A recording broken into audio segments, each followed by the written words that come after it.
동탄 신도시를 시작으로 경기도 내 전세 피해가 확산하고 있습니다. 특히 오피스텔과 다세대 주택의 역전세 문제가 심각한 것으로 나타났는데요. 자칫 부동산 위기로 번지지 않을까 우려도 커지고 있습니다. 오피스텔이나 다세대 주택의 전세 시장에 어떤 문제가 있는지 박일국 기자가 취재했습니다. 오피스텔이 밀집한 수원시청 주변입니다. 전철역이 가깝고 상업시설이 많아서 청년층의 임대 수요가 많은 곳입니다. 그렇다 보니 이 지역 오피스텔의 전세 보증금은 매매 가격과 거의 같거나 높은 경우도 쉽게 볼 수 있습니다. 매매가 1억인데 전세 7천 하는 집은 단 한 집도 없어요. 전세가 조금 높았다가 같아졌다가 왔다 갔다 계속 그 수준이었어요. 역세권 재개발이 진행 중인 군포역 주변, 이곳도 상황은 비슷합니다. 최근 몇 년 사이 오피스텔이나 도시명 생활주택이 우후죽순 들어서면서 매매가와 전세가의 구분은 없어진 지 오래입니다. 주변에 있는 원룸이나 1.5룸이나 이런 것들은 사실은 매매가를 의미가 없어요, 사실은. 그 전세가가 나가면은 그게 이제 시세가 되는 거고.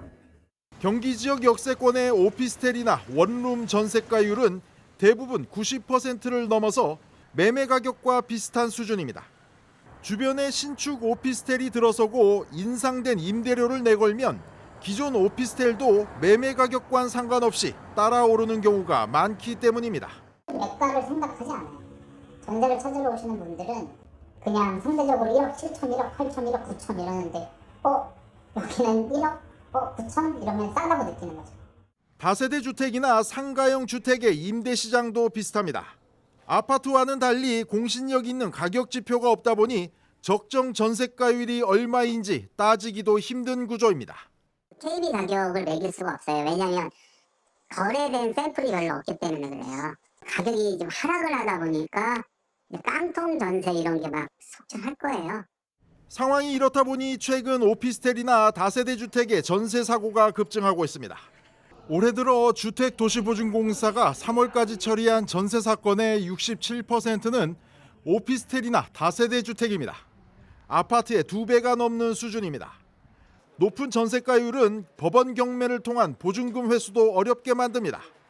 이미 경매가가 감정가의 10% 수준까지 떨어져도 팔리지 않는 매물이 적지 않습니다.